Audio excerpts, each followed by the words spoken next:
ladies and gentlemen. Welcome to Retro Warriors, episode 488. Woo! As always, I'm your host, Justin Baker, and as always, I'm joined by Viable Human Chris Saturn. Hi, Justin. Hi, Saturn. All the housekeeping from last week applies today, so just go re-listen to the first couple minutes, and it's all, because that was 2 hours ago for us. Yeah, that was a lifetime ago. In this timeline, that was a couple hours ago. Yeah. Also, I've done a thing I've not ever done, which is I've had a second cup of coffee. Oh. Had a cup of coffee for each show, and I can hear my heartbeat right now. And I don't know if that's normal or whatever, but that's kind of where I am. More often than I do, and are somehow more sensitive to it than I am. I really am. You know what it is normally every day I have a shot of espresso in the morning, and that's it. And that's all I have is one shot of espresso, and then I'm done for the rest of the day. Okay. But then on days where we record, so like a couple times a month, I have multiple additional cups of coffee. I see. And it adds up, you know. And it's yeah. Anyway, housekeeping stuff's still a little weird, but you know, it is what it is. Here we are. We've made it. We've made it. Looks like we made it, Saturn. Oh God, no, that's stuck in my head. I've been playing Final Fantasy 14. It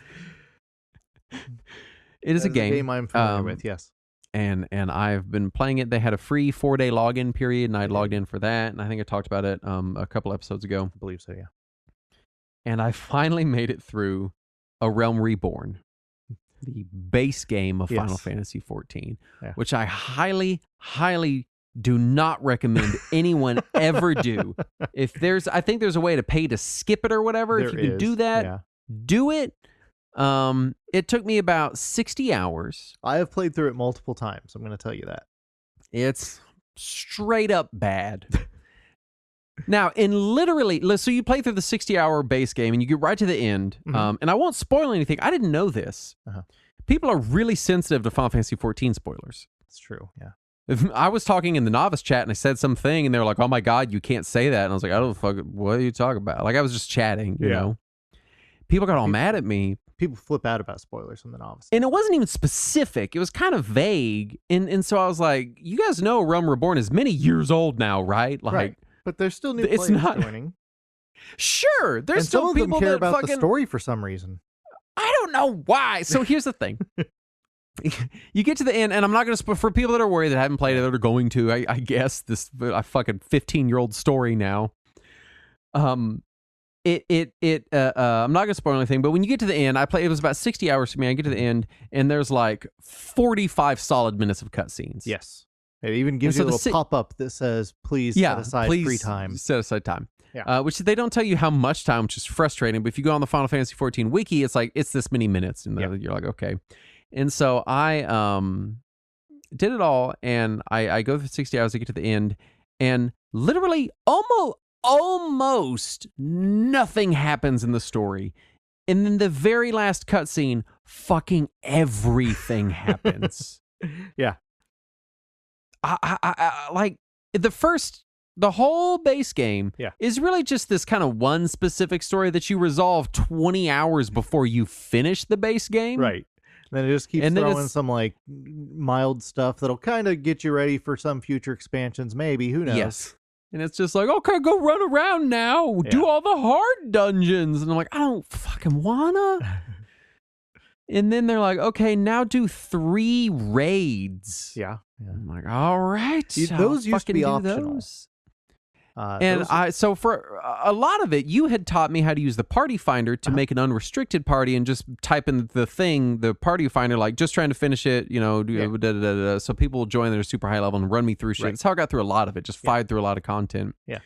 And I tried to do it for the first raid, and I got in there with 2 level 100 people, and they're like, oh, we can't finish this with just us. You need 12 people, minimum. It wants 24, but you need 12. Because I want to correct something. And it's when I was really into EverQuest, I was doing Project 1999. One of the complaints I had about 14 is that the game felt vacant. There was nobody talking. There's nobody chatting, nobody conversing, nobody hanging out. And I was like, it seems like they're all in link shells together. I don't fucking know where all the people are. There's no one physically around. The Crystal Tower.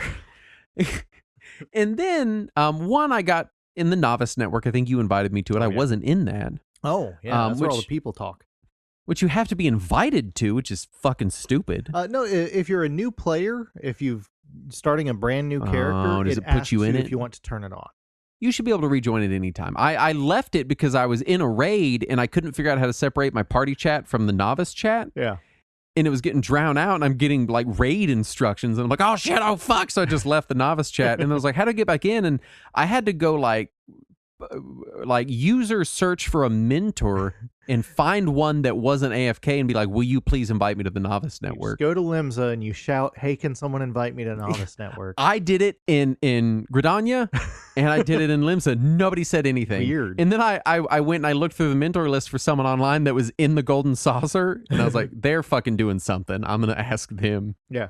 Or you server hop over to one of the busy servers and you go to Limsa and ask all the cat girls if they'll invite you to novice network, and they will. And so I got on the novice network, and then I started using the party finder because I'd always been using duty finder, which fucking blows. Yeah. Everyone wants to do party finder, right? And on our server anyway. On the more popular servers, duty finder is always busy. It's a duty, yeah. Yeah. And then like because I'm doing party finder, and I'm like, hey, just help me do the thing, and then people try to join, and we try to do the raid, and they're like, we can't do this, and then they're like, we'll go find you a raid party. Let's group up, and then we end up kind of playing together for the night. Where they're like, hey, we'll help you do it right, you know. And so it's been a much better social experience now that I figured out where the fuck everybody is. They're in Novice Network. They're on Party Finder. And then once you get to the later areas, you will also find them in later areas. Right, that's where they physically are, I imagine. Yeah, they're hanging out in Tuliol, they're hanging out in Solution 9. But a lot of it's just the game. And I realize this is one of my complaints with the game. And I will say, after Realm Reborn, Heaven's Word is already more interesting story-wise. I'm watching all the cutscenes. I'm going through everything. It's still a little like MMO-y, but it's a lot better, right? And one of my complaints with 14 is it's just so complicated. And I think when I was doing EverQuest, that's the thing I liked, is it was so simple. Like, finding everybody was easy because there's only one fucking place to be. You know what I mean? Yeah. Final Fantasy 14 just has a lot of, it's like an onion of systems and mechanics, and it's really dense. And I'm pretty sure that I'm only capable of handling it is because I started in a Realm Reborn. So I know all of that stuff really well. Yeah. And so I was able to immediately jump into the later stuff because I didn't have to learn any of that. And there's entire systems of things, social systems, game mechanic systems. I don't know what the fuck materia does or is in the game. I don't know how crafting works. I don't know how to change jobs. I don't know how to do any of this shit. Wait, what do you mean you don't know how to change jobs? I don't know how to change jobs. You just equip a weapon from a different job, and then you're that job. Well, now I know that. Yeah, and if you haven't unlocked the job, you do have to go to that guild and tell them you want to join. Already with the complications. But my point is, it's very complicated. Every time I'm playing the game, and I was like, all right, I got to do these raids, and everybody's like, oh, the first one's kind of tough, the third one's kind of tough, the second one's stupid easy, don't even worry about it. So then I'm having to like read raid refreshers of like what to expect in these battles, because people do not give directions in raids for shit. No, not anymore. Just because these days you can just face roll it. And what frustrates me is you get in these dungeons and raids and you tell people, you're like, hey, just so you know, I've never done this before. Yeah, they don't. And they're like, okay. And then 10 minutes later, like, you're getting insta-killed by like quicksand or some shit. And you're like, I didn't fucking know this was happening. And they're like, what are you doing? And you're like, I'm trying to survive. What are you fucking doing? I'm the guy who always tries to explain it to the new players every time, and also tells everybody to please wait for the new players to get out of cutscenes. And I usually get hostility from other players for being that guy. So I'll usually do it in party chat instead of in the alliance chat. In alliance chat, I just tell jokes and say dumb shit. But I will say, go ahead. I was gonna say in party chat, I'll be like, hey, is there anybody new? Let me tell you how to do this thing. And then immediately it's like, never mind, they're all rushing ahead. Just try to follow us. It's like, once I figured out how to find people, it became a more social experience. And I will say the raids were pretty fun. I enjoyed doing the raids. I had no fucking idea what was happening. And I was on the pad until the other team's Atomos is dead. I was just panic healing as fast as I could. I was just Medica 2 repeatedly and trying to stand near people. My favorite is the second one, which is Circus Tower. And the final boss is Zonde. And every time I get to him, I shout in the Alliance chat, "Hey, does anybody else think of that Cranberry song anytime that you get to Zonde?" And then everybody sings along to the Cranberry song. It's like, it's in your head. And yeah, it's great. It's tough. It's a complicated game. Because I'm playing healer, I'm never really, in air quotes, playing the game unless I'm in a dungeon with other human beings. True, because healer outside of it is just a DPS. Yeah, I never really get to practice healing, or like I was trying to figure out some good macros and stuff. I got a macro for Resurrect that does Swift Cast for me first, and all that, just so I don't forget to do it. Because I'll be in the middle of like a boss battle and people are dying, and I'm slow casting Resurrect. Like, why isn't it working? Don't do that. And then I kept thinking my Resurrect didn't work because people have to accept the resurrection. So I'd cast it and be like, oh, fuck, it didn't work. And I'm casting it again. I'm wasting time. Because I just don't know. Well, there's a little buff on them if they have a res that they haven't accepted yet. Oh, I didn't know that. So if you look at their list of buffs, there's one that looks like a little angel thing. See, that's another thing I didn't know. And so it's tough because you can't practice healing. You just it's trial by fire. Like you got to fucking get into it. Yeah. But if you're in an alliance, just start the alliance by shouting out, "Hey everybody, I'm green DPS," and then nobody wants you to heal anymore because you're green DPS. So I've been having stone a lot, a little more fun with it. I've not been on the last couple of days just because life has been happening. Right. But I'm hoping to spend a little more time with it and stick with it a little more and get a little deeper into Heaven's Word. Yeah. It sucks not being able to fly anymore though, because now I'm in the new zone. Yeah. And also, I don't have my buddy Saturn that flew me around to every single point on the map, so I don't have to explore anything. So I'm having to slowly walk to shit like a fucking peasant. Well, one of the new patches that comes out, I'll probably sign up for another month just to play through the new content. And there you go. I'll let you know when that happens, and then I'll fly you around everywhere. Anyway, what have you been playing? So I'm still playing through Silent Hill. Apparently the longest game of all time. I'm just slow roading it. I finally got my first ending. There are 8. So I've still got some to go. Yeah. It is one of the old endings. You have to finish at least one of the original 3 endings before you can unlock the 2 new endings or any of the other old ones. So I did get the one ending. It's a little more emotional than it was before, and the last 3-4 hours of the game are just sad. They're so sad. They were in the original 2. And it's just emotionally draining to play through those last few hours of the game, but now it has better acting and better face modeling, so it's even more sad. I was gonna say, it's even more impactful emotionally. Yeah, it's just really depressing and sad. The ending I got is called In Water, and for people who have played the original Silent Hill, they know it's the saddest ending. Oof. I don't want to spoil it for people who want to play it because the remake did just come out, so I don't want to spoil that. But it is very depressing.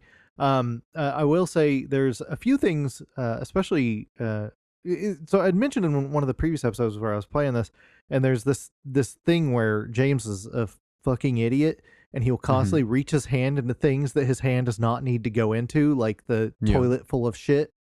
Like you do. And one of the things that he does is he constantly reaches his hand into holes in the wall that may or may not have an item, usually with like thousands of roaches crawling out of the hole. And he's just as someone who has run over 2 decades of D&D games, I would have chopped that hand off so many times.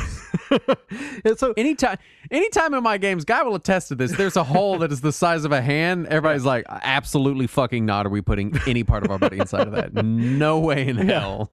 And the thing is, you always have to. It's required to move on. And often nothing happens when you do it. Yeah. But the thing is, anytime you get up to one of those things in the new version of the game, you have to press the button to put your hand in it. And then it'll like put his hand part of the way in, and it'll have a button prompt of cancel or continue, and so you have to push it to keep going, and then you have to push it to keep going again, and then you have to push it to keep going one more time.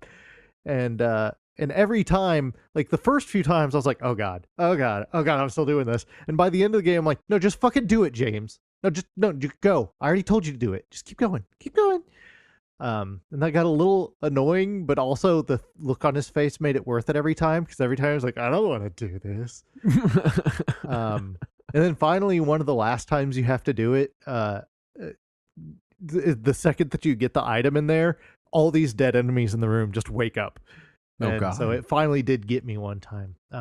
Also, there's in the last areas, this is the same as the original version of the game. There's several bottomless pits you have to jump in.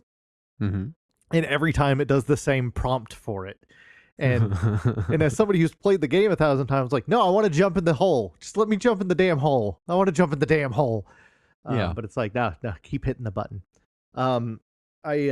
One cheat that I've used in horror games over the years, anytime that like it's way too tense and way too creepy and I want to push on, is I'll just mute it. You mute it? Yep. I do the same thing with scary movies. I'll mute it and it's like, oh, it's not scary anymore. Turns out horror, a lot of audio cues. Silent Hill especially. The sound design is phenomenal. And it is. It always makes me wonder if scary. Like people with hearing disabilities don't think horror movies. They're probably like, these movies are stupid. Yeah, maybe. I never thought about that, but so I had tried my trick of muting it in one area when I was just wanting to get through the darkest, scariest part of the game for a couple of minutes, and I had forgotten that the controller speaker was still blaring static at me. And I was like, well, this isn't helping at all. So I turned off the controller speaker. But then I realized that the rumble motors on the controller also are tied to the music. So every time something tense happens, my controller started vibrating. They're getting you some way. So right? It's going to happen one way or the other. Yeah, that did not help. But yeah, it's very good. Very good sound design. Very good creepy sound effects. And the controller really enhances that. So it is good. If you enjoy horror, it's great. If you don't enjoy horror, I would not recommend the game whatsoever because it is it is one of the like the Silent Hill series I've always felt was scarier than most horror series because it's not about action. It's not about you killing things. You're gonna lose no matter what happens. You're gonna end up losing in the end. Yeah. The city is more powerful than you, and it will win. And this one, because of advancements in technology, is much more gruesome and frightening than the old ones. So I remember when the Resident Evil 2 remake came out, I played the demo and I made it exactly until a zombie came skittering under like a garage, like a sliding down metal door at me, which is like the first 40 seconds. Yeah. And I was like, ah! And turned it off instantly. Like, I was like, not happening. I did learn, I don't remember if I had said this on one of the previous episodes or not, but I learned that I can get attacked while I am saving in this one. Oh, no. When you're on the save screen, it turns the whole screen red, and it's just a zoom in on James's face while you select the file you want to save to. And apparently it doesn't pause the game, and there was a nurse chasing me, and she just fucking slapped me with a lead pipe in the back of the head while I was trying to save. And just knocked me right out of the save screen, which...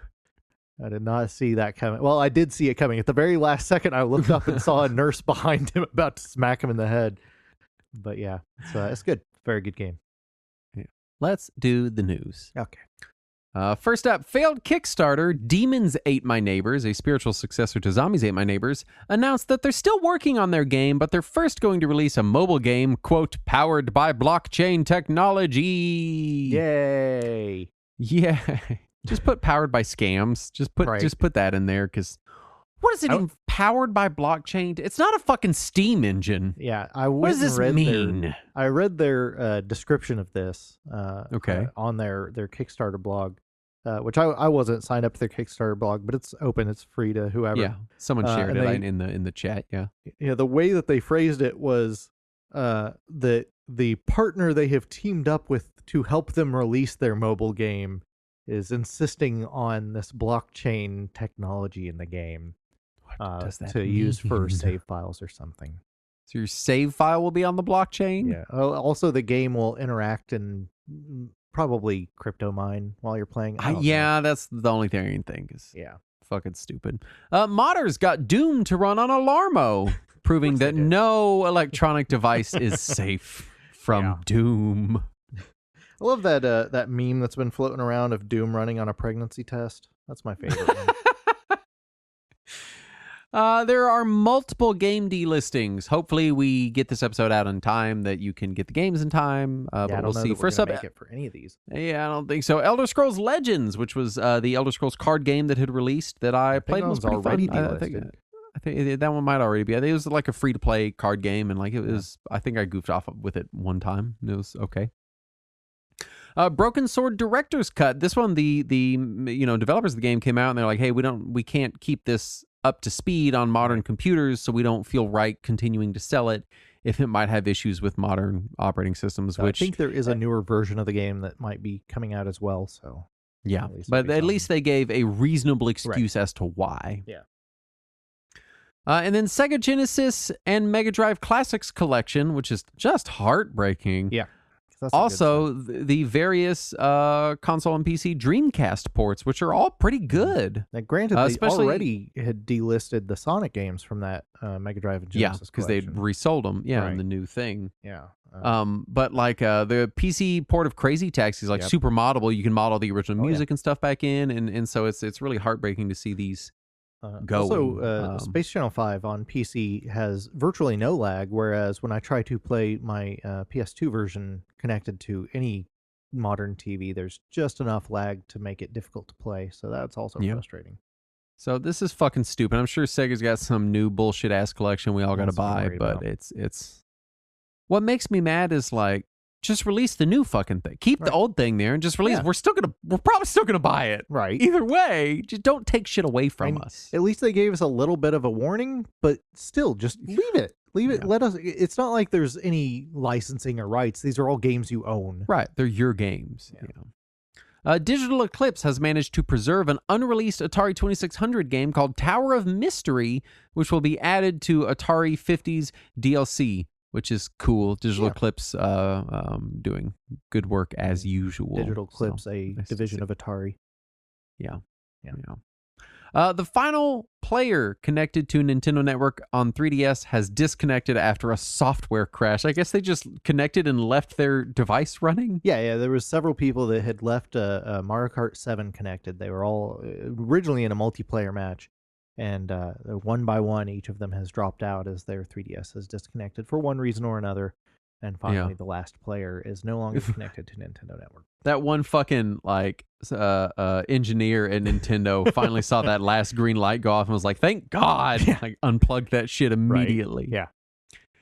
Fans are working to preserve iPod click wheel games, and they have managed to back up at least 54 so far. Yeah. And I'll say this, there were some pretty fun iPod click wheel games. I played a bunch of those. I had an iPod video, and that was fun.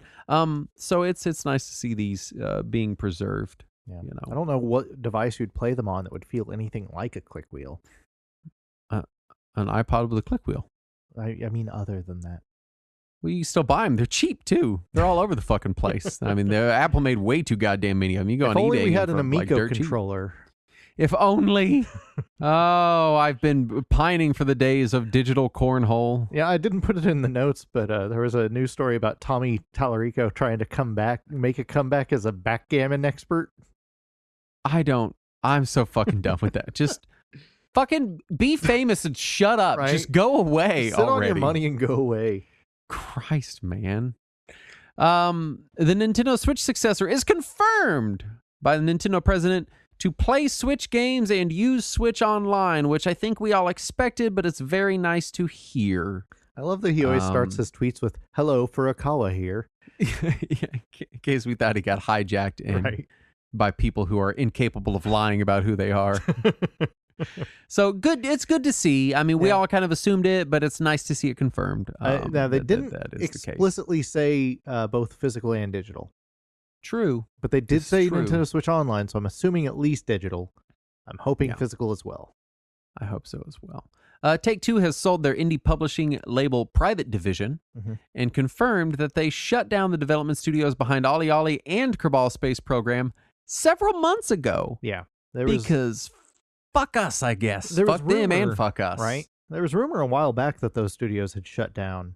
And the president of Take-Two immediately responded with, no, we didn't shut those down. And then somebody asked again after they sold Private Division. They're like, oh, yeah, we shut them down months ago when you guys thought we did. Yeah. So, great. Private Division published Hades, at least. I know they've published some other notable stuff, but it's not immediately coming to my mind. Yeah. Sony is attempting to patent a hardware rewind button for future controllers. Rewind is amazing in all forms, and I love it no matter where it is, and that's great. And 2, can you just fucking not just be innovative and without shutting everyone else out? Just stop. I would also like to say, I don't know how they're going to patent a hardware rewind button, because I had a VCR with a hardware rewind button. I was going to say, I think they still say Blu-ray players with hardware rewind buttons. I'm assuming it's hardware rewind button on a gamepad as a game controller, revolutionary patent. Yeah. I don't even see the point in patenting this if it doesn't cover also companies allowing you to map rewind to a button, because that's a thing you can do. I don't give a shit. I've been doing it since ZSNES like 25 years ago. Yeah. NVIDIA will be implementing 100-hour data caps for GeForce Now. They said they're going to do that instead of raising the price. Hey, NVIDIA, you can do neither. Did you know that you can do neither? But it's just so expensive. You see, the most valuable company in the world can't just afford to let people play on their hardware that they make themselves. Players can purchase additional time if they exceed the cap. This is the thing.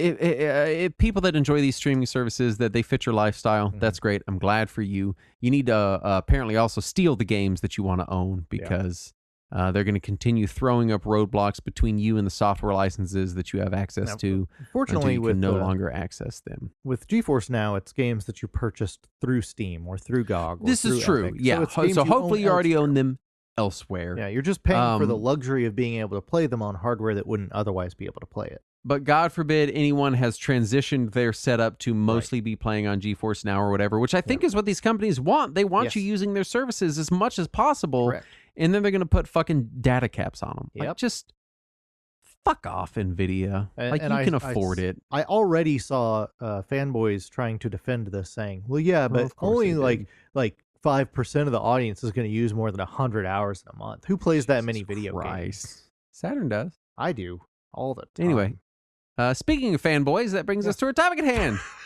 which is it actually kind of does this week. Final Fantasy Pixel Remasters. Yes.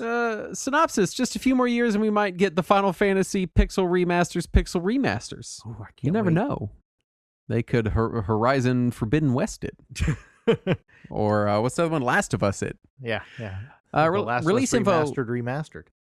These were developed by Tosei and published by Square Enix. They came out on Steam, iOS, and Android on the 28th of July, 2021, PS4 and Switch on 19th of April, 2023, and Xbox Series XS on 26th September, 2024. Which means it's important to note. +3 years old now. It's important to note that, one, we've covered some games from this collection. We've talked about them pretty extensively before. But the reason we want to do this episode is, one, because we've done almost 500 of these. What the fuck else are we going to talk about? And two, I had picked up the collection on Switch. They did the repressing of the physical version. Yes. And that's what I've been playing Final Fantasy 1 and 2 on, and I'm in my grandiose plans, I'm like, I'll play through all 6. Like, we'll see what happens, but but I've been noticing that there have been a lot of changes and updates since I played them back when we covered Final Fantasy 3 on the show, which I think I played the Pixel Remasters for. And so I was like, hey, they've really added a lot. And you're like, yeah, they've added tons. So this episode is kind of a grand overview of the current state of the Pixel Remasters, everything that's changed, everything that's added, and just kind of an exhaustive list of everything that they've done to them sort of at release, since release, the current state of what them. What they look like of. 3 years later, if we still recommend them, that kind of thing. Yeah. And updates have kind of slowed down, so I think they're kind of in the state that they're going to mostly stay at for a while. Likely. Yeah. Which and there a lot. Also, another reason we want to do it is because a lot of our early complaints have been addressed, or at least somewhat addressed, partially, or sometimes in some cases fully addressed. And so it's I think it's worth revisiting. And we'll do this episode again in 5 years when they add ray tracing. Yeah, right. Look at the sunbeams. First Encounters. I bought these kind of piecemeal on PC, a couple of them, and then I eventually finished the collection when they had some big sale. And so we were talking about them pretty quick after release. I think I picked up Final Fantasy 3 by itself. I think you might have bought it for me. I think I did gift that one to you. and then have just slowly accrued all of them on Steam, and then now all of them on Switch. Yeah. It is really weird. It's really jarring to put a Switch cartridge in and 6 software titles pop up all at once. And it because I hate the fucking Switch UI because it goes by last place, so it shoves all my shit all the way down this list. Yep. It's annoying. Yeah, I've got a couple of Switch carts now that will suddenly make multiple titles appear on the home screen. I hate it. I guess I was expecting it to be one software title, and I picked the different software, but they're like, nope, it's just all shoved on here. Yep. So yeah, I picked these up when they came out, so I've been kind of off and on playing them since release. Yeah, the PS5 version, or PS4 version rather, also does the same thing, where it will create one software icon on your disc, or on your home screen, which is the disc. And then when you select it, it suddenly installs the other 6 apps on your home screen. So now it has 7 icons. Oh boy. Yeah. Real quick, let's kind of fire back through the original release information, which I'm sure we've covered before, but just to quickly reiterate it. So Square Enix and Tosei haven't talked a ton about the actual development of these. However, it's pretty clear to the players, to people who've looked into this stuff, that all of these are built off of leftover code from the GBA games. The Finest Fantasy for Advanced series is what they called it when they redid 1, 2, 4, 5, and 6 on GBA. And these are very clearly built off of those, 3 being the only original one, which is, still built on the same engine. They announced them back on the 13th of June in 2021 during Square Enix's Summer E3 showcase. They had originally said it was PC and mobile only. All the character sprites were redrawn by Kazuko Shibuya, who had also created the character sprites from Mono's art for all of the original releases of the games, and she was brought back to do it again here. The other art seems to be based on the 2018 art book Final Fantasy Dot, the pixel art of Final Fantasy, which was also made by Shibuya, so nothing big there. The first 3 games in the Pixel Remaster were released in late July of 2021, and then the other 3 games kind of had staggered piecemeal release, September, November, February, and then the original mobile ports of 1 and 2, as well as the PC and mobile ports of 5 and 6 were delisted as soon as these came out, though the 3D remasters of 3 and 4 are still available on Steam and mobile. Which are kind of distinctly different games. Oh yeah, they definitely feel different in many ways. So it is weird that when they first came out, I forgot that they released piecemeal. Yeah, and it kind of felt like a piecemeal thing of just like pick up the ones you want. And now I think of them almost as this monolith, as like this one big collection. Right. But they kind of weren't really released that way initially. It was kind of just like by the time they came to consoles, it was just one big collection. But they still released them as individual SKUs on the various digital shops. Yeah. Let's, before we get into just sort of broad changes from the originals, let's go through the updates real fast. Yeah, so they during the 35th anniversary event back in December of 2022, they announced the console ports, the PS4 and Switch versions. And they were ostensibly just ports of the PC versions of the Pixel remasters. They did add the new pixel-based font, as well as the ability to listen to the original version of the soundtrack rather than the remasters, and also various boost options, and the ability to disable enemy encounters. Now, the boost options and disabling, and you can disable enemy, the boost you have to do in a menu, but disabling any enemy encounters, you just click the right stick. Yep. These 2 quality of life improvements alone make them so much easier and faster. Because, like, here's the thing. For games like this, they're kind of like a background thing for me. Yeah. Like I've played most of these 6 games before. The ones I haven't completed, I've played through the vast majority of, except Final Fantasy 2. I've played through, 3, 4, and 6 to completion. I've played through 5. I've never finished 5, but I've gotten close. It's really fucking long. And so, they're not the kind of games I want to really worry about giving my full attention to. It's kind of like almost comfort food. Yeah. And so having these quality of life improvements mean that I can have a nice, easy, calm experience when I feel like it. The Pixel Remaster has kind of become my like 20 minutes laying in bed before I go to sleep game. Yeah. And these make it work really well for that. Yeah. And I greatly appreciate these boosts, which are different per title. Yeah. Because of the nature of the games being different from one another. But and all generous enough to be worthwhile. Like I think in Final Fantasy 1, I had like 4x golden XP on. Yeah, and which it makes just the game very easy. Just removes the grind. Yeah, absolutely. And a lot of these games originally were kind of built with that grind in mind, where much of the game itself was grind. And so by allowing the player to effectively remove the grind from the game entirely, it really makes them much more concise, much speedier experiences. So if you're just wanting to check these out and play through them, they're pretty fast these days.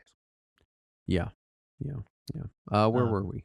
So the consoles did get released in spring 2023 alongside the extremely limited physical releases that were announced and sold out in the middle of the night.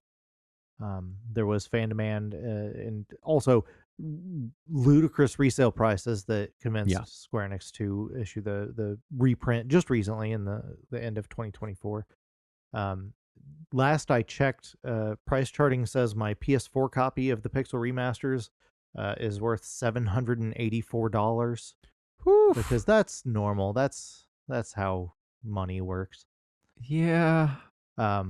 And initially, all of the new features were not backported to the PC and mobile versions, which is so weird. And they had actually said, "Oh, we'll backport them if fans demand it." Like, what the fuck are you talking about? If fans demand it, these things were included because people demanded them in the first place. Yeah. But yeah, they did eventually add them to the PC and mobile ports in late January of 2024. And then the Xbox releases, which were originally just skipped over, were finally announced and shadow dropped at TGS 2024. So that's why I'm playing through it now on Xbox. And we're going to get into kind of broad changes from the originals, but I do want to say that at launch, we both had complaints. Yeah, I had some issues. One, they were released piecemeal. Two, there were,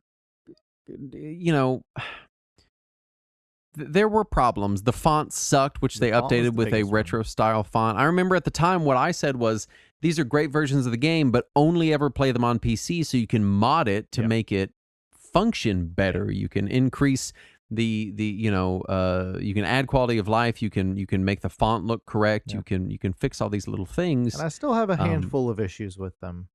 Sure. But many of the worst issues have been corrected. Yeah, they've gone from this thing that felt like sort of this slapshod, like random smattering of games that came out. Yeah, to an actual, real, curated, in very Square Enix fashion, right? I mean, this is a thing they do. They look at the Chrono Trigger PC release to see how they kind of do this shit. Yeah.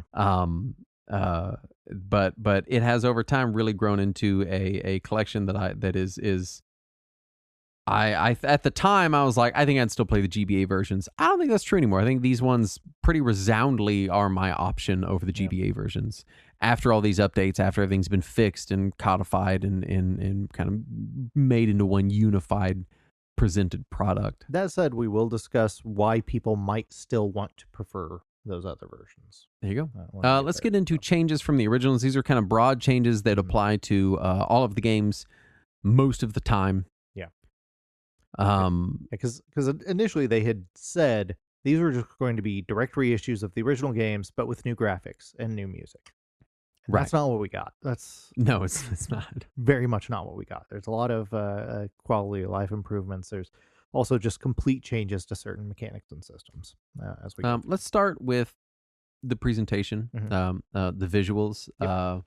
The graphics are totally overhauled, but also very visually cohesive between all 6 games. Yes. Which is a pretty vast departure from obviously the original titles and in even the GBA versions of the game. So that they all look kind of congruous. Yeah. I will say I don't love some of the changes to the sprites. They're very round and bright. Yeah. If that makes sense. Well, there is a reason for that. Oh, is there? It's because they based it on the GBA version. And the GBA version had to brighten everything. Everything's very rounded. It reminds me of, and I think I mentioned at the time, the Final Fantasy IV Complete Collection or whatever on PSP. Yeah. That had kind of very like a round, like almost vinyl figure looking sprites. Yeah.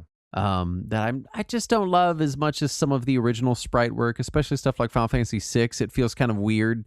I to do have like how they did the ahead. monster art in this, because it's True. much closer to the original than any of the other re-releases have been. Yeah. I would agree with that. I mean, obviously, I'm not well versed enough in Final Fantasy to know how close they are to the original or not, but almost identical, just with a higher color palette. Yeah, they do look nice. I just like being on the overworld with my character sprites feels a little like not distractingly so, but a little garish when I'm looking from it to like some of the other ports and some of the original titles is what I would say. They are fully widescreen, obviously, which is nice to see. It does kind of that and the map always being available kind of kills some of the secrets of the games. Oh yeah. But I will also say it makes it so that I don't, because if the Final Fantasy games very often would use like little map tricks and secrets and things, and it means I don't have to look up a guide as often. That's true. So I kind of don't mind, I mean, unlike you, I don't have all of these little secrets and things memorized. What? I know. Why not? And so just having 4x XP on in 4x gold and being able to turn off random encounters and being able to open a map to see a whole area at a time, like I never have to look up. I never have to look up a dungeon map. Nope. That's incredible. Yeah. And if I want, I can turn the map off and do it old school style. But if I do want, the map is right there. So, because I'm bad at navigating 2D spaces because of my dumbness, I don't know what it is. It means that I don't have to ever look up guides for these unless it's like I need to go get a MacGuffin from such and such town and I forgot where it is or whatever. And additionally, the map screen will tell you exactly how many chests are left in an area. Yes. So you know if you should keep looking in this area or not. So that's fantastic. We obviously high resolution menus and fonts. The retro font is way better than the default font. It's not perfect, and there are some areas where it still looks a little weird. And it still gets cut off in certain areas because the menus are designed around the new font. But after 20 minutes of playing, I don't notice it. It's not distracting. Exactly. It's not as good as it could be, but it does not distract me. Right.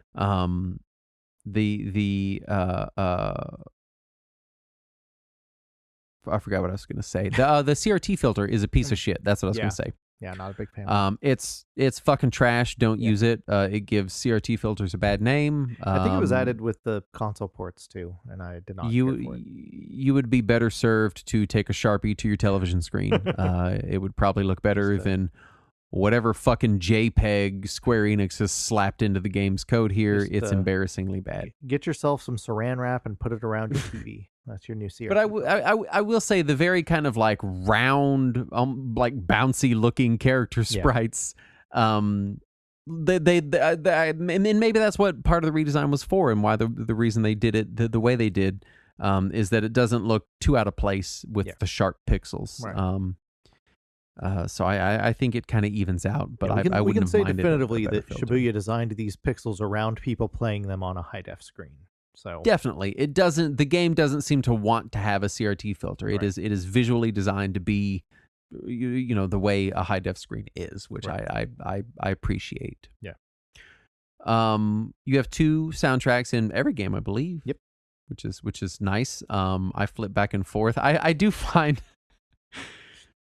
because of the sort of kind of cute nature of like little 16-bit sprite art JRPGs, some of the more grandiose soundtrack elements sound a little bombastic and ridiculous for like these little tiny inch-tall sprites, Especially with Final Fantasy II, where a lot of the soundtrack is very melodramatic.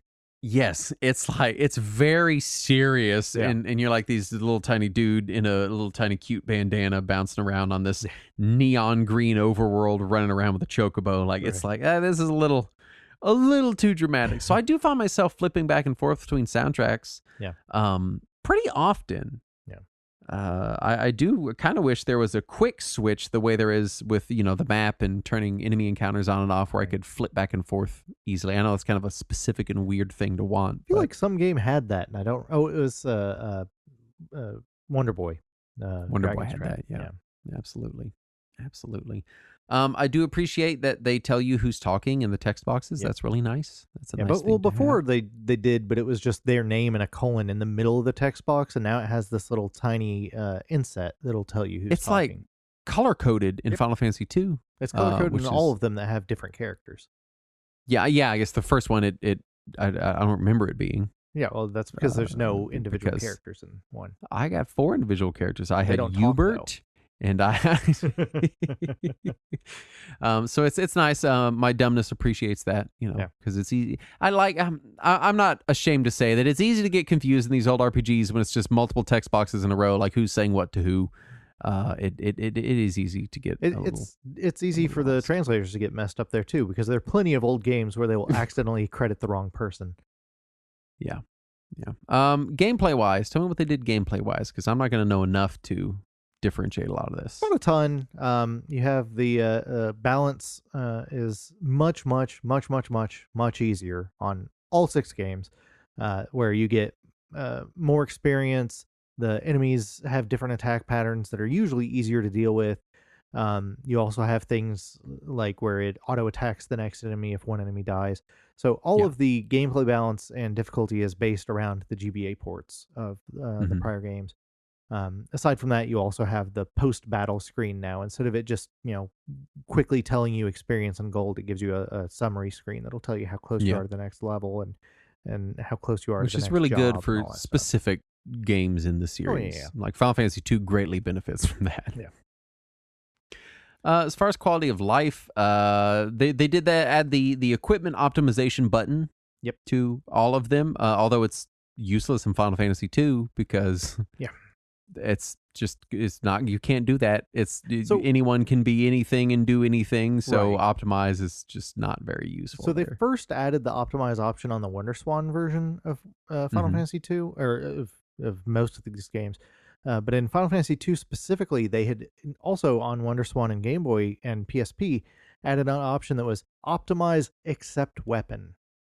See, that would have been so useful to have kept here. I don't know why they gave that up. I don't know, and it upset me so much because that was the best option.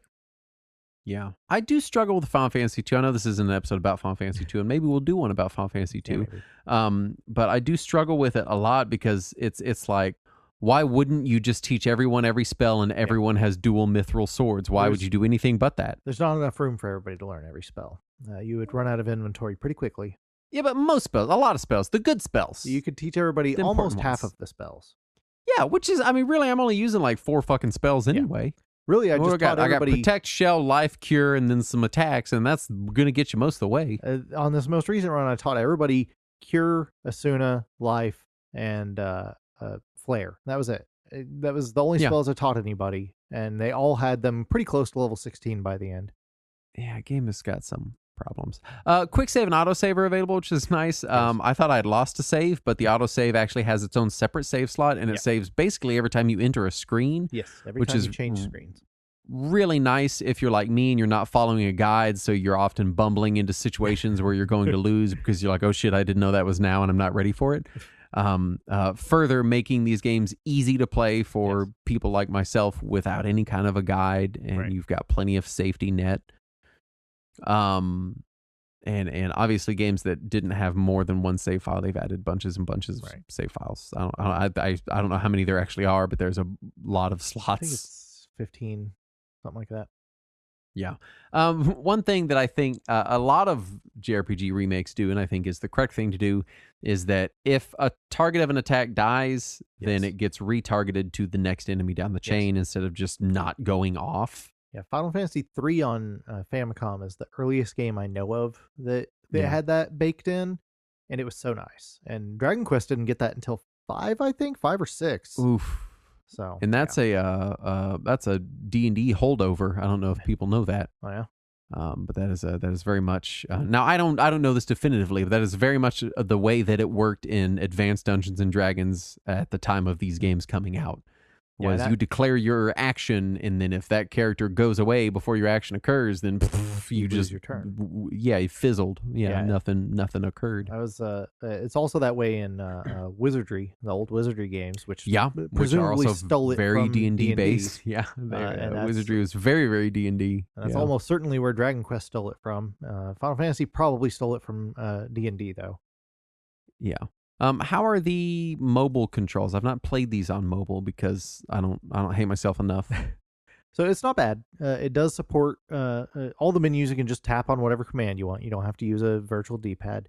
And also, when you're walking around, you don't have to use a virtual D-pad. You just tap on the place you want to go to, and your dude autopaths to it using the fastest possible route, including taking shortcuts that are hidden on the map. Oh, it just kind of ruins those, doesn't it? But it is, as far as quality of life goes, it's great. Yeah, for sure. Diagonal movement is nice, especially because on Switch I don't use the D-pad, I use the joystick, so being able to move diagonal makes it feel less fucking weird. Yep, that's going on. We talked about the in-game map. The mini map when you're on the overworld is nice. Yep, it lets you open it, and it this is one of those sizes for it too. This is one of those quality of life features that, like, I feel like you would be like, I didn't realize people wanted that, but this was so desperately needed for me. Yeah. Is you can open the map and it will give you the name of a town in a list, and you can fucking scroll to it, and when you do, it points to it on the map. Yep, that is true, yeah. I do not fucking know the names of any goddamn town in any goddamn... Here's every town name I know in every Final Fantasy ever made. Midgard, Corneria. That's it. Those are the only ones. I don't know any of the rest of them. Not a single goddamn one. Do I? Midgar, not Midgard. Whatever. So you see, apparently I only know one of them. I know Corneria. Which was Cornelia on some platforms. God. So I don't know fucking anything. It was Corneria on GBA, though. So when I'm playing the game and I'm like, oh shit, I got to go back to fucking Elf Town or whatever it's called, I can just scroll to the list and the name of the town. And it goes, it's right there. And I'm like, all right, great. I can go back to Elf Town. I know where it is.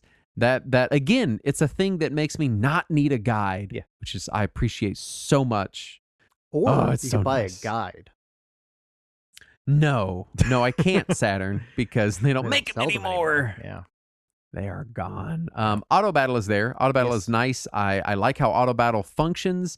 It selects whatever the previous thing you selected for that character was. And next to their little bar down on the little battle menu, it tells you what the previous thing you had selected was, so you know what action they're going to take when you hit auto battle. Now, the only complaint I have about it is it will always target whatever the first enemy on the list is, which most that's of the time kind is of a fine. pain. But in 90% of the time, it's okay. Yeah, in Final Fantasy 2 specifically, I will constantly use that trick where I hit myself in order to boost my stats. And if you do auto battle, you stop hitting yourself. You start hitting the enemy instead. Yeah, quit hitting yourself. I know. I love the auto battle. My favorite part of the auto battle is you can set it so that if I give a couple of manual commands and then hit auto battle, it'll just auto battle for the people that I haven't just given manual commands to. So you can kind of partial auto battle. So if you're like, hey, my bottom two people are always just going to attack, but my top two people are going to do spells, then you can do spell, hit the auto battle, and save yourself a bunch of time and speed through things, which is it's really nice. You can also set it so auto battle continues through each battle, which is nice for grinding. Not nice if you accidentally run into a boss, but is nice for running around and grinding. Honestly, I auto battle most of the bosses in the Pixel remasters just because of how much easier these versions are. I auto-battled some of them. Yeah, there's some of them. There are some specific... It's Final Fantasy 2. I know, again, we're not doing a Final Fantasy 2 episode right now, but it has a lot of fights that are very, specific, and you got to do... You can't just face check them all the way to the end. The entire game this last round. Oh, no. I was running into some stuff where I'm like, I don't know how to hurt this thing. It's like blocking out all my damage every other turn, and I didn't know why. A handful of things that are immune to physical attacks, but even then, if your physical attack is strong enough, you still Is that what it is? Because I guess my main hand weapon would be strong enough. My offhand was not, or something. I don't know. What else? What other stuff has been added to them? We've got the they changed the map so that you can't use your Peninsula of Power anymore, which sucks. Okay, I hate that. What is that? So there was little areas in each game where the map tile was just slightly off. So there would be like 1 or 2 squares near the beginning of the game that happened to have enemies from the end of the game. Oh. And if you walked around right there, you could fight those late game enemies and get a ludicrous amount of grind experience. up real fast. Yeah. And that's all been corrected. This is the first time ever that's been corrected. Every previous less of an issue with the boosts, but still a bummer to see it go. Yeah. That's one of those things that they have intentionally included in every previous port, and they finally removed it. And then also the localizations are based off the modern localizations, so no major change there. Nothing unexpected. Now comes the part of the show that's just a giant bullet-pointed list of all the changes in each game in totality. Yeah, I didn't know if we were going to actually do all of this, but I did want to go ahead and include these just in case, if you saw anything that you thought was... I don't want to just read a bulleted list for everybody, but I do want to cover a lot of these, so I think maybe I'll just read quickly through them and we can discuss as we run into stuff. Yeah. So Final Fantasy 1, buildings have interiors, which I forgot that the original game does not have building interiors. You're just kind of stuck into like a little buy menu. Yes. So that's cool. It's nice to see.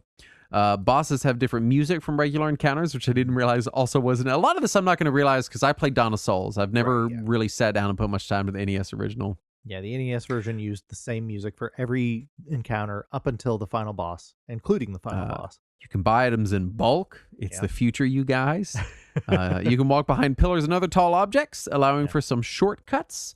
I will say several items. Go ahead. You skipped this, and I do want to mention it. The individual equipment inventories in the original game, each character had 4 items for weapon, 4 items for shield, 4 items for armor, etc. No, so you had to move shit around? You had to shuffle shit around all the time if you wanted to change equipment. It sucked.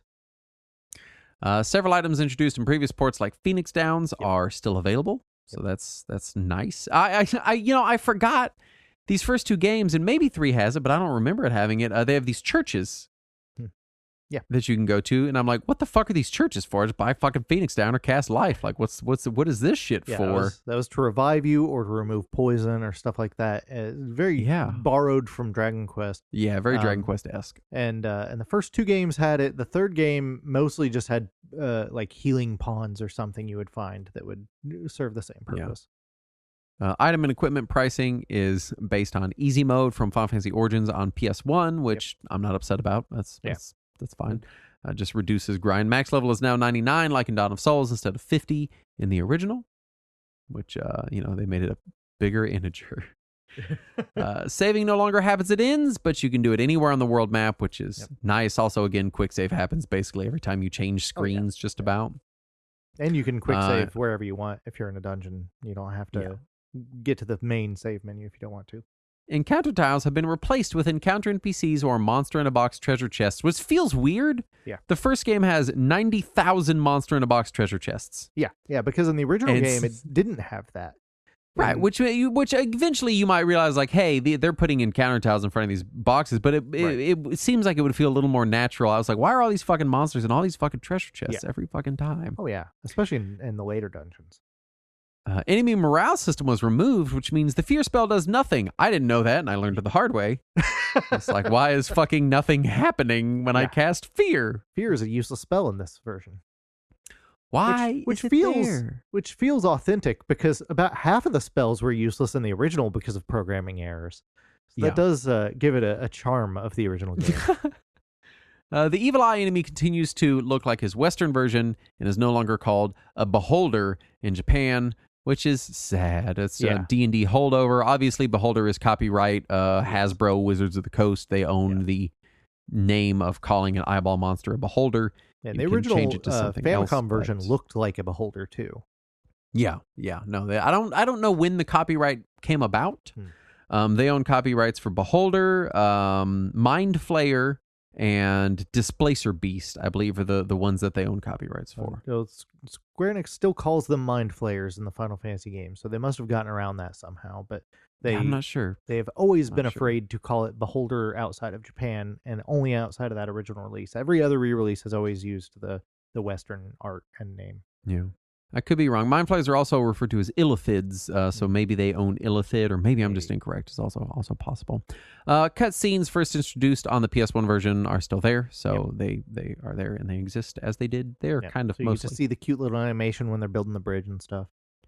Yeah, Final Fantasy II stat growth is based on the GBA PSP versions, which good. That's a good change. Oh yeah. HP can be increased based on.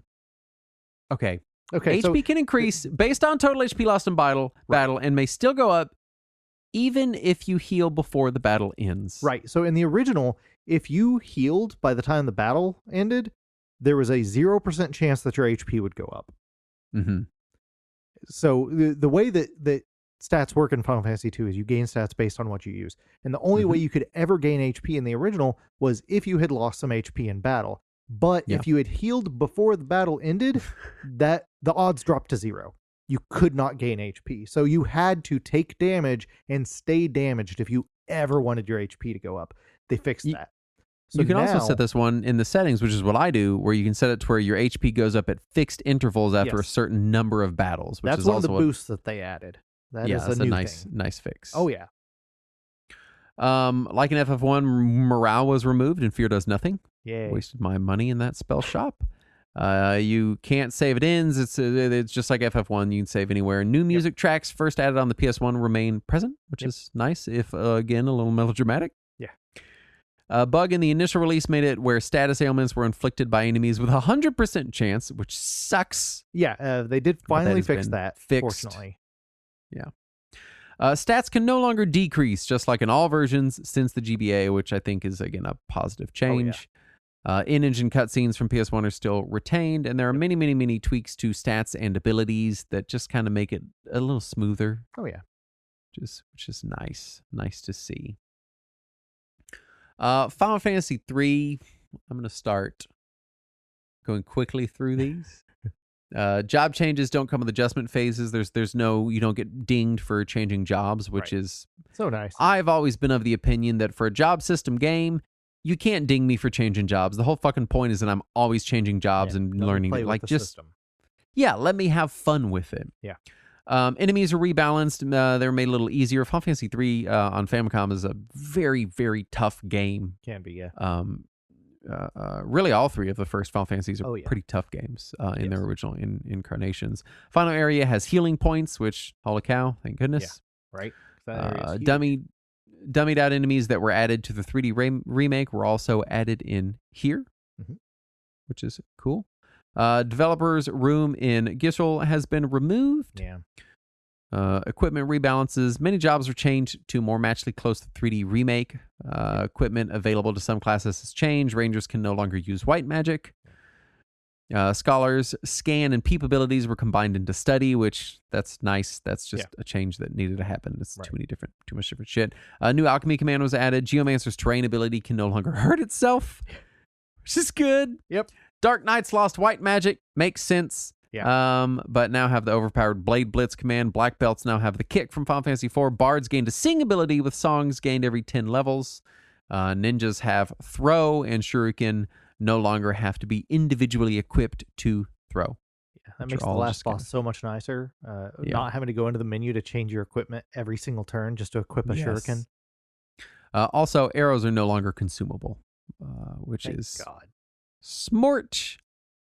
Very smart. My least favorite part of 3 and 4 is buying arrows all the fucking time. Final Fantasy IV experience levels were halved from the already tweaked state that had been on GBA, making it much easier. I wonder how that compares to the PSP Complete version. Was that GBA also based on PSP were the GBA? same. Yeah. Okay. So you gain experience twice as fast as you do in that one, and you still have the boosts, so you can gain experience at a ludicrous speed. They did roll the translation back to the GBA version, kind of ignoring the DS and PSP version. A little bit. Some of the area maps were tweaked based on the PSP version. There's a new naming way merchant added to the Giant of Babel near the final save point. Specific character tweaks, because this one is one of the very story-focused games. Rosa's prey ability is better. Palom's bluff only lasts a single turn. Edward's sing is now random and not based on his harp, and affects all enemies, which makes it pretty good. Yeah, makes it much more useful. And then a bunch of minor tweaks from the GBA version. Equipment can be used as an item even if it's not equipped, which is, nice. as far as I'm concerned, a mainstay of the Final Fantasy series. Yeah. Because I've been playing GBA and forward. Yeah. Well, even on GBA on FF4, you had to equip the item first before you could use it. Did you? I guess I didn't remember it that way. Or could you FF1? Could you use stuff from your inventory? You could use it from your inventory in 1, but then 4 you could not. Right, and even on the NES version of 1, you could use it from your inventory. But again, everybody had their own separate equipment. That's true. It's all separate. So it had to be in their inventory. Yeah. FF5, like FF4, floating enemy animations are removed. Stats are again based on the GBA release. These are all very heavily based on GBA release. Oh, yeah. Cutscenes have been sped up. Some events can be skipped or manually progressed by pressing a button, which I'm not too upset about. The plot in 5 is existent, but kind of plodding and it's a little goofy. Very Splinter based. Yeah, it doesn't. It's very much based on Splinter from the Ninja Turtles. You're correct. It's exactly. Job-wise, Berserkers now attack at random. Yep. Thief's sprint ability stacks with a standard sprint ability, making movement speed absurd with a thief in the party, which I always thought was fun to begin with, so this makes it more fun. Geomancer's Guy ability now gets stronger as your character levels up, which makes it useful later on in the game. And then I'm going to let you do Final Fantasy VI because it's your favorite. Yeah. 4 is my favorite, actually. Oh, really? 4 more than 6? Oh, yeah. Yeah. Oof. I think 6 is a better game, but 4 is my favorite. I see. So they did add the HD 2D remaster to the opera scene specifically. Which is almost heartbreaking to see that it could have been all the game. Yeah. And so it's just this one scene. But instead it's this one scene, which is cool. It's really cool. I like it. It also has actual voice acting for the opera as well. Yes, which I was kind of shocked to hear. Yeah. The chocobos can be ridden in their original Mode 70 style, but you can also ride them in a straight overhead view, which is neat. You also no longer keep your experience if you die in combat. It just reloads you to your last save like any other Final Fantasy game, which is disappointing. They took away the unique combat animation for Strago's lore, which is weird. Also, Edgar no longer flirts with Realm, which is good. Fan of that. She's a small child. So yeah, she's a small child. It's a little creepy. They also took away the Empire's Nazi salute, which good, I guess. That's also weird that was there in the first place. Yeah, like they're the bad guys, so fuck them anyway. But also in Final Fantasy VI, like they're really bad guys. Oh yeah. Probably for the best. Yeah. They also added the ability when you're supposed to talk to all the soldiers at the Imperial Palace, you can just skip past it and start the dinner. You can now change equipment for reserve party members who aren't in your party, which is nice. So nice. Sabin's Blitz was completely reworked so that you have to select which Blitz you want to do from a menu, and then it will show you on screen what command you're supposed to type in order to perform it. This one I'm kind of less okay with because it sort of changes how you interact with the ability. Yes. It was one of those things where like Sabin's Blitz for me, at least on the Super Nintendo version and by extension GBA, was always like you would do it and you would hope you got it right. And sometimes like if you weren't paying attention in the heat of the moment in a stressful boss battle, you'd fuck it up, and that kind of added some tension and excitement you'd to it. You'd basically waste your turn.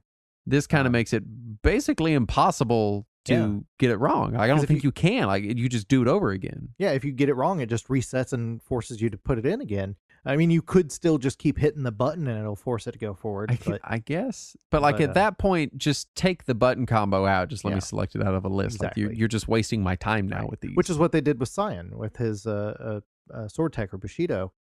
In the past, you just had to wait for that little meter to go up, and then he would use it. And now you just select it from a menu, and then he waits on his own while you're doing other shit. So it's this one was I think a negative change. Yeah, I'm like, just weird either make it hard like it's supposed to be, not hard, but make it a little opaque like it's supposed to be. Add a little mystery to it, or just make it a menu. I don't need this fucking shit. They did add a lot more recovery pails throughout the game that you can use to heal up. The characters' levels are averaged out at different points in the game from where they were originally, so you're more likely to have a balanced party level-wise. Which I think is good. You know. And as of the most recent updates, the console ports, now when you're looking for Death Gaze in the second half of the game, before he would just randomly show up when you're flying around, and now he's a giant floating orb on the overworld that you have to fly into. So on the bright side, you don't have to look for him, but on the downside, he's no longer a surprise whatsoever. Yeah, I feel like that's kind of indicative of a lot of these pixel remasters is some of the surprise is taken away. It's true. Yeah. Just a little bit, is kind of yanked out of there somewhat. Some changes from other iterations. I'm just going to real fast fire through these because I want to talk about whether these are worth it, whether these are the definitive versions, are these the best versions you should play. Right. FMV sequences have been yanked out from every game. Final Fantasy 1 takes the original Vancian magic system as opposed to the GBA style magic system. Bonus dungeons in the GBA version have been removed. PSP Mobile exclusive dungeon was removed. Stat boosting items first introduced on GBA were removed. Final Fantasy 2 Dinosaur's bonus game is yanked out. PSP Mobile stuff, extra dungeons are yanked out. Puzzle minigame on the Snowcraft added to the WonderSwan version was removed. Final Fantasy 3 there's not very many versions of this game to really compare to, so it's just kind of is what it is. Final Fantasy 4 GBA bonus dungeons again removed. None of the new features added in the 3D versions were retained. You can no longer change party members at the end of the game. Final Fantasy 5 the bonus dungeons again from GBA removed. Final Fantasy 6 guess what, bonus dungeons removed. The 4 new espers were removed. Input for Sabin's blitzes are closer to the GBA version rather than the Steam and mobile releases. And allow for cardinal directions like in the original game. One thing I forgot to put in there is all the new job classes in FF5 were also removed. Yeah, so lots of additional content. Lots of quality of life improvements added and a lot of additional content removed. So this brings us to the end here. Are they worth it? Are they the definitive versions? Are these the best versions to play? And I think my opinion is probably going to be less complex and nuanced than yours. So I'll go first. Yeah. And it's I think that these are, like, I want to start by saying I like this collection. I like these versions of the games because, again, I've played through most all of this before. Not nearly as much as Saturn, but I have. And so I've experienced their original iterations. So these being return visits, I love how fast, how easy, how quickly I can jump back into this experience I want to have. But if it was my first playthrough, some of the surprise and mystique has been taken away a little bit, and they're a little sterilized. True. Not badly sterilized, but a little sterilized, a little uniform, a little homogeneous. And it does kind of detract a little bit, I think. So I think for me, I would say if you've played the Final Fantasy games before, the first 6, or played good chunks of them at least, or, hey, I played through 3/4 of 6, but I never finished it, but, I don't really want to go through the beginning parts again or whatever. Like, I think these are great directions to go. Conversely, but if you've, I would also say go ahead. That these are the most accessible versions of the games. Absolutely. Easily. Hands down. So if you're wanting to play the games for the first time and you just don't have another easy way to get to them, these are readily available and they're pretty easy to get through. Yeah. So what are your feelings on? Are these the definitive versions of the games? I don't know. It really depends on what you're looking for in the games, as far as I'm concerned. If you want the challenge, these are not challenging. These are very easy versions of these games. If you can turn off the boosts, turn off the maps, and make them a little more challenging, but they're still going to be they're still easier than original versions. Yeah. Also, if you're looking for all that extra content, if you just love these games so much and you want to play as much of them as you can, these are missing some of that bonus content. So, but if you're just looking for a modernized, clean-looking, efficient way to play these games, absolutely, this is readily available and worth playing.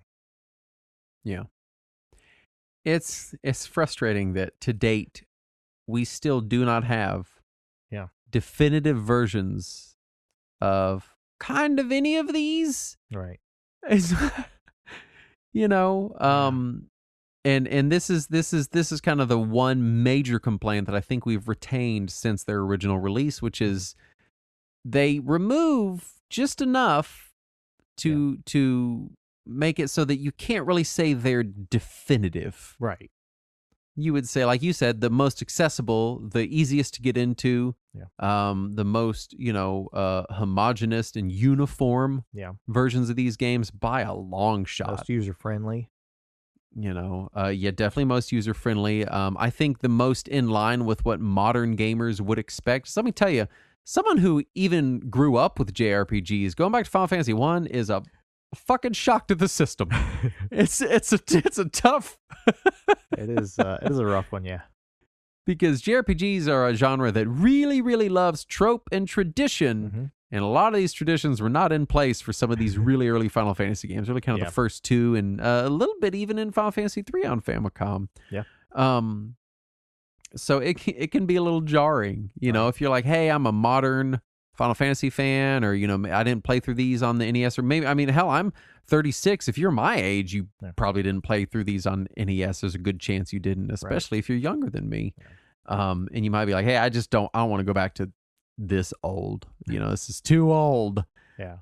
But then at the same time, if you're wanting the maximum amount of content, the GBA versions still kind of have more content. Yeah. They introduced bonus dungeons and stuff. But also, like, for me personally, you know me, I'm not a 100% completionist bonus dungeon person to begin with. Right.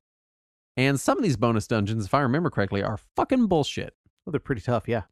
They're just bullshit ass dungeons put in there to see if you're max level with the best gear or not. Yep.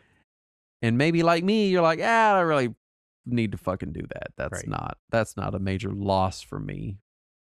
Which is why I like, for me, I don't know. It's tough because we run a retro game show, because we care about the history of these games, and because these are content wise and visually and gameplay wise different enough to really be like, it really is mostly the same experience, but still a little different. Yeah. And for some of them, like for Final Fantasies 1 through 3, I would say just play this version. Yeah. Just they're great. They're probably the best versions. Yeah. For 4 through 6, it's a more complicated answer. Now that said, the Dawn of Souls on Final Fantasy 2, or what was the actual the Soul something, the bonus game at the end of Final Fantasy 2 on GBA and PSP is a whole new story. Like it's all the characters that die throughout FF2 getting to have their own adventure in the afterlife, and that's a neat thing to have access to. Spoilers, Saturn! Oh my god, I'm not done with the game yet. Yeah, you'll just keep seeing it. Shit. But also, like Final Fantasy IV, you have the after years, which I'd say mediocre at best, but if you're a completionist, it's a lot more story to go through. But at least the after years is a separate standalone game. Whereas the Soul Dungeon, whatever it's called, it requires you to finish the game first before you can even unlock it. So I think we've come full circle. Yeah. Is what has happened here. I think we started the show and we were like, well, here's why these might be the best versions. Then we go all the way through and we're like, we kind of still agree with our original opinions, although they've definitely made a lot of steps in the right direction. Yeah, I still like these ports. I've played through them all on PC and then on PS4 and now on Xbox. So clearly I must like them somewhat because I keep playing them. But I still struggle to say if these are definitive, but I would say that they're probably the versions I recommend to new players. Okay. I would say for 1, 2, 3, and 5, just play these. Yeah. Just play these ones. 4 and 6, I would look into the experience and see what is and isn't different between the different versions, and just pick one. The unlimited arrows in 4, though, that's pretty great. That's true. I think even in their original versions, 4 and 6 are modern enough that you'll probably be okay. Yeah. 5 is too, but 5 is just also kind of not in as many places as some of these other games, especially also, 4, which is the older versions of 5 are much more grindy, so having those boosts helps a lot. That's true, and that was my issue with 5 on GBA, is that I got to the second world, and I was just like, oh my god, how much fucking grinding am I going to have to do in this game? What's funny is on 1, 2, and 4 on GBA, they made them significantly easier, to where you get experience a lot faster, enemies are easier to kill, and then when they did 5 and 6 on GBA, they're like, nah, fuck it, we'll just do the original difficulty. Yeah. So I don't know why they suddenly shifted to that. I think... I don't know. It's tough, man. It's a really tough call. Like, again, I would say this, like you said, if you're just wanting to play all these games in one place, nothing beats it. Nothing's better. Yeah. If you are a content hound and you're like, I want every last fucking scrap of dungeon and story that this thing has to offer, you've already got a collated spreadsheet somewhere of the exact versions of these games that you want to play. So it doesn't matter. You already know what you're gonna fucking do. So I don't know. Yeah, 3 they're I would nice. recommend here. This is absolutely the version of 3 I recommend, no matter what. I really like the DS version too. It feels too much like a different game to me. Yeah, I guess if you're calling Final Fantasy 3 and 4 DS, the 3D versions, different games, offshoots, whatever, spin-off, side games, remasters, then okay, yeah. But yeah, it's. I'll say this. I don't know that I'm going to go play any other version of these anytime soon. Yeah. Because this version, it's so digestible. Yeah. It has so much quality of life. Oh yeah. I know that I'm actively changing my opinion on air right now from when it was 5 minutes ago. I'm not going to go play any other version. I don't see any reason to. The extra dungeons missing and stuff, the extra modes, extra bits of story, that sucks. But it doesn't suck as much as finite arrows in Final Fantasy IV. I'm so glad that wasn't your segue. Doesn't suck as much as our Patreon. It doesn't suck nearly as much as some of the problems some of these games had. Yeah. And some of the issues. Doesn't suck as much as limited inventory. Yeah. It doesn't suck as much as dealing with any other version of Final Fantasy II. It just doesn't suck as much. Yeah. So, yeah, I think before I change my opinion a third time, we should tell you about our Patreon. At patreon.com/Retro Warriors, where you can hear the stuff we recorded for you on the Patreon. It's recorded just specifically for you. You can hear the show early and longer. You can hear the show early and early and longer sounds like an advertisement for a strip club changing its hours. Gentlemen's Club, now early and longer. Yeah. Just come on in.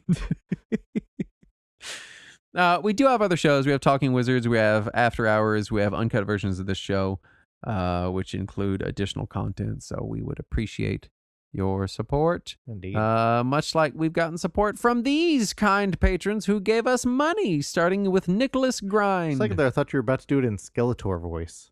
Nicholas Grind. People. And Sean Schaller.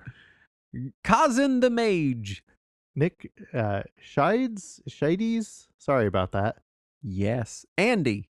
Stranger Alps. Zero Scroll Fernando Benavides. Chris Hickson. Gary Heather. And Sean S. All have given us money. And for that, we said their names. For that, you did a Skeletor impersonation. Now the contract is complete.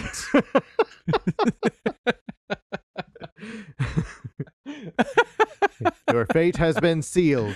Yeah. You think with my nasally pitch I'd be able to do a good Skeletor voice, but it doesn't. It just comes out like angry, whiny nerd voice, which really, I guess, is kind of what Skeletor was. Yeah. He was just an angry, whiny nerd. But take what you can get, I guess. Anyway, that's every Final Fantasy game they ever made in totality. All the good ones. We never have to talk about the series. Never, ever again. Yeah. Ever. Never, no matter what happens. They're never going to make any more. They're done. And this was all of them. In 10 years, when we do our retrospective on Final Fantasy 16. I heard one day they are going to make a 3D Final Fantasy game set. Have you heard about this? Wouldn't that be wild? Heard about that? Yes, great.